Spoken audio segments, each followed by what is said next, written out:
Welcome to the deep dive. Today we're revving up to explore the world of the Vagos Motorcycle Club. Yeah, they're also known as the Green Nation. Exactly. We've got a detailed PDF here. It lays out their history, structure, their insignia, and some key incidents. Right. So our goal today is really to pull out the key info, give you a sharp, insightful understanding of this one percenter outlaw motorcycle club. Yep. Pretty much distill what makes them tick based on this document, give you the core picture. Okay, let's get right into it. Origins. The doc says San Bernardino, California. Uh-huh. That's the starting point. Now, interestingly, it mostly says 1965 for the founding year, but there's one mention of 63. Yeah, I saw that too. It's a slight discrepancy, but 65 seems to be the, generally accepted date. So we'll stick with that as the main anchor. Sounds good. And they're widely known as the Green Nation. Right. And sometimes you'll see the number 22 used. Ah, because V is the 22nd letter of the alphabet. Exactly. It's their shorthand. And the name Vago, what does that mean? It's Spanish. Means vagabond or wanderer. Kind of fits the image, doesn't it? It certainly does. And crucially, they identify as a one percenter club. Yeah, that's key. For anyone listening who might not know, that term basically signals clubs operating outside the usual rules and laws that most motorcycle groups follow. Right. It's a deliberate self-identification. Yeah. Understanding that is pretty fundamental to grasping their whole mindset, how they see themselves. It really sets the stage. Definitely. And, it's interesting how they craft that identity right from the start. Green Nation, the 22. It's not random. Seems quite deliberate, building a brand almost. Exactly. Especially in that whole motorcycle club landscape. Yeah. And claiming that one percenter label is a huge statement. It just immediately sets them apart. Totally. So how would you spot one? Their look. Well, the insignia is probably the main thing. It's Loki. The Norse god of mischief. Yep, that's him. Riding a motorcycle, naturally. And like we said, green is their color. Big time. So their jackets, their cuts, they Right. tell a story. Pretty much. The top rocker, that curved patch at the top, has the club name. And it's often integrated right into the main middle patch design. Oh, okay. And the bottom rocker. That tells you the chapter or region. So you might see SOCL or California, Arizona, that kind of thing. Shows their territory. Makes sense. It's about representing a specific place. Yeah, claiming that ground. And the main event is that middle patch, right? Describe that. It's a muscle-bound kind of red caricature of Loki on a bike. Yay. Set against a green background. And he's sort of holding up the club name visually. It's definitely bold, striking. You wouldn't miss it. No. And members wear other patches too, like Yeah. the number 22, sometimes just a Loki head on its own. And the MF patch. Right, MF for motorcycle family. You usually get that after you've done your time as a prospector probationer, earned your place. The choice of Loki, that seems significant. I think so, yeah. The trickster god, the rebel figure. Oh. It seems to mesh really well with that whole outlaw vibe they cultivate. Disregard for convention. Exactly. And the colors, the red on green, Yeah. just makes it pop visually. Now, the source also mentions something a bit more controversial. Ah, yes. Some members apparently seen with a green swastika or an SS symbol. The document notes that, yeah. Oh. It doesn't really go into detail about how common it is or what the specific meaning is to them. But it's in there. And it's definitely something that contributes to how the club is perceived, by the public. Absolutely. It's a significant detail, regardless of its prevalence. Okay, so let's talk structure. Membership, where they are. How big are they? Estimated around 3,000 to 4,000 full patch members, Wow. Okay. That's quite a few. spread across about 200 chapters. And they are spread. Geographically, where are we talking? Primarily the western U.S. to start. Mm. Arizona, California, obviously, Inland Empire, San Bernardino, Azusa, L.A., San Diego, Venice, high desert, All over California. pretty much. Mm. Then Hawaii, Idaho, Illinois, Nevada, Oregon, Utah, Missouri, New Mexico, Texas. It's extensive just within the U.S. Quite the expansion from San Bernardino. Definitely. And it doesn't stop there. Goes international. Yep. Northern Mexico, Baja California, Jalisco, Mexico City. They have a mother chapter in Mexicali, according to this. That's right. And then Canada, too. Although there's a note about Ontario. What's that? Says the Ontario chapter is reportedly patched over, switched allegiance to the Outlaws MC around 2015. Oh, interesting. And then it mentions the AOA, the American Outlaws Association, disbanding in 2018. It just shows how fluid these things can be. Alliances shift. Yeah, territories change hands, constant movement. That Canadian situation really highlights the competition, doesn't it? Different clubs vying for influence. And the global reach continues. Oh, yeah. Europe, Serbia, Sweden, they expanded there in 2013. Germany, Ireland, France, Belgium, Romania, Wow. In Central America? Nicaragua, El Salvador, Honduras, Guatemala, and South America.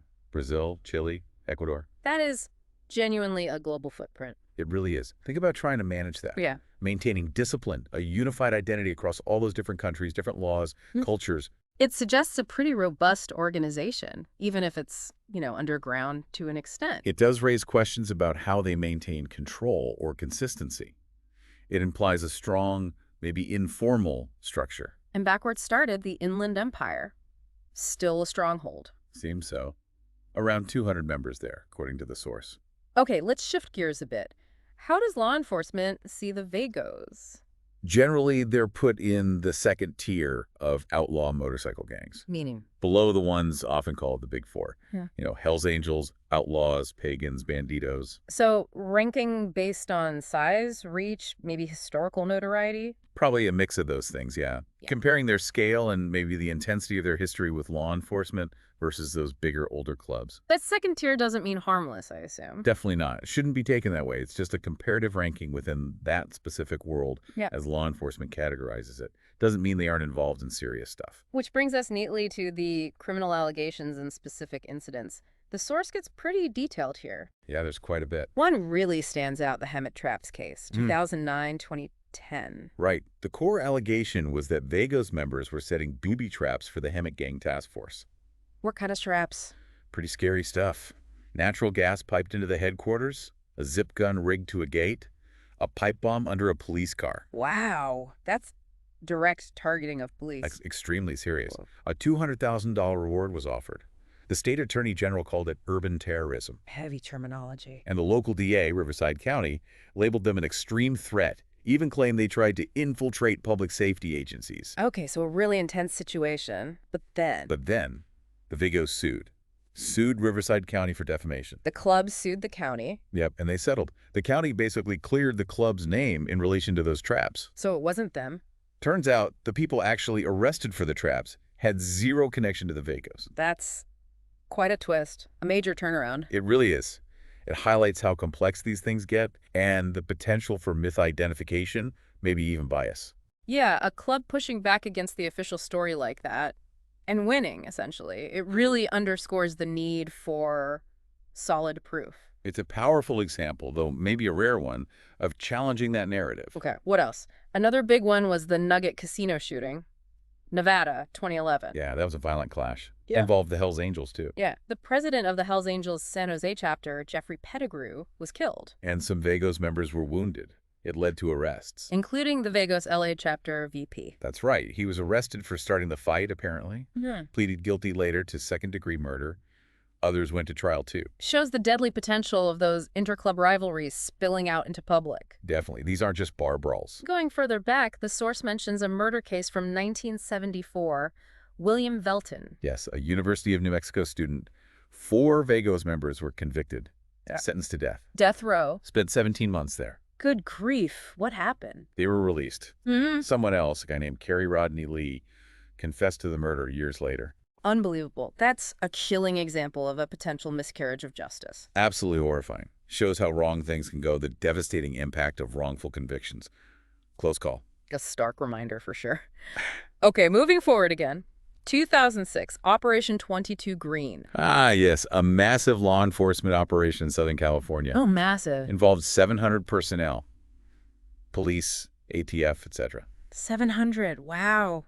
What was the outcome? Arrested 25 Vagos members and associates, seized a load of stuff. Like what? 95 illegal firearms, drugs, cash, about $6,000 in stolen motorcycles. That's significant. The ATF description was pretty blunt, too. Called them a ruthless criminal bike gang dealing in guns, drugs, and death. Strong words. And this operation apparently inspired a TV show. Yeah, Gangland Undercover. Yeah. Seems the public, or at least TV producers, find this world fascinating. No kidding. Operation 22 Green definitely paints a picture of serious criminal enterprise, at least from the law enforcement view.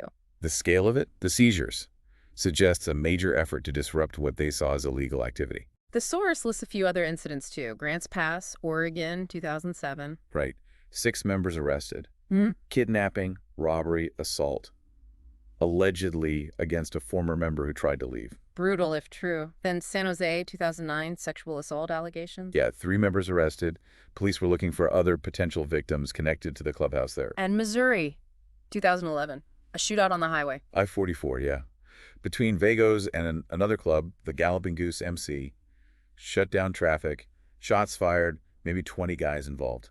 So these incidents across different states, different times, suggest a pattern, at least for some It's a members. pattern of alleged criminal behavior, yeah. Yeah. Burglary, violence, drugs, weapons, rivalries.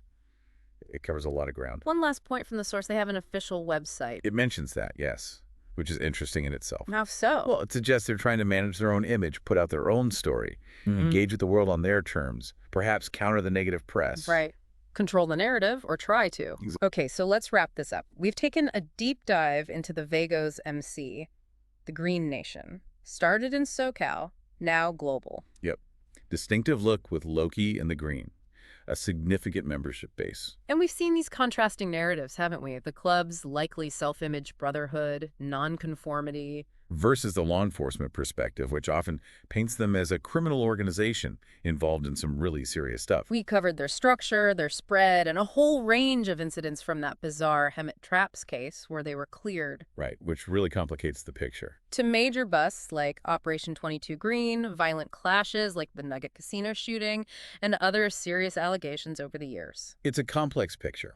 A club with a clear identity, a huge reach, and a history deeply intertwined with law enforcement scrutiny and alleged crime. Which leaves us with a final thought for you, the listener.